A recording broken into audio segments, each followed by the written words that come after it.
ABC, this is World News Tonight with Max Robinson from the Skylab Control Center in Houston, Peter Jennings in London, and from our desk in Washington, Frank Reynolds. Good evening. Skylab is down.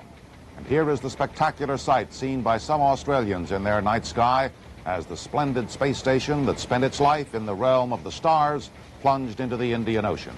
Some parts may have landed on Australia, and the State Department has sent a message to the government there offering assistance in the event of any damage or injury. But the Australians have sent back word, no reports of that kind as yet. For more on the story of Skylab's descent and death, here is Max Robinson at the Control Center in Houston. Frank, controllers here spent the final hours watching this map and their instruments. By the time Skylab got over the Atlantic, it had begun to break apart.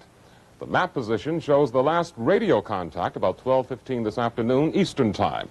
But Skylab kept going, in fact, farther than NASA had predicted. Skylab controller Charles Harlan said later, Skylab was better put together than anybody in NASA thought. Again, there are no reports yet of any injuries or damage, but as we've seen, there have been spectacular sightings. Ben Scher has a report. It was 32 minutes past midnight in Australia when Skylab fell from its orbit and burst into view in the night sky. All over the southwestern part of the country, people watched and listened in awe. My wife looked out the window and she said, "Quick, Gordon, come." I raced outside and there we could see the whole thing breaking up. Quite spectacular, actually. There seemed to be a leading part of a green light, intense green, long streaks, actually, with light, there seemed to be a trailer behind them, standing out like a child's sparkler. The pilot of an aircraft 5.5 miles above Australia had this view. There were 5 very bright orange balls at the front, and then the remainder of the debris behind giving off sparks, and you could almost detect the metal or whatever it may have been falling down to earth. Other eyewitnesses said it looked like a shower of sparkling lights, a man-made meteor.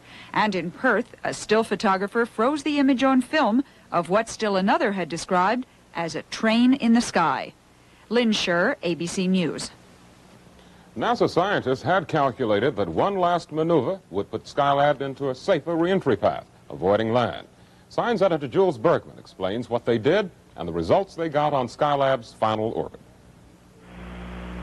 It began at 3:45 a.m. Eastern Time when the engineers in Mission Control fired the onboard thrusters, tumbling Skylab 3 hours earlier than planned. Reason? By putting it into the tumble or roll early, Skylab's flight path was stretched to avoid populated land areas, or so it seemed at the time. Skylab should have broken up on its 34,981st orbit over the Atlantic. Should have, but it didn't. As the crowds in Mission Control thickened, Skylab defied the computers. NASA's prediction of the effect of atmospheric drag was wrong, and Skylab kept right on flying. Controllers were perturbed. We have acquisition of Bermuda. Skylab still intact. Certainly by Ascension Island, the next tracking station, it should have begun to break up. But again, the predictions were wrong. Skylab kept on going, losing perhaps a solar sail, but no more. Worst of all, no one was sure, and the Air Force and NASA estimates disagreed. Skylab was by now some 25 minutes late to its own funeral.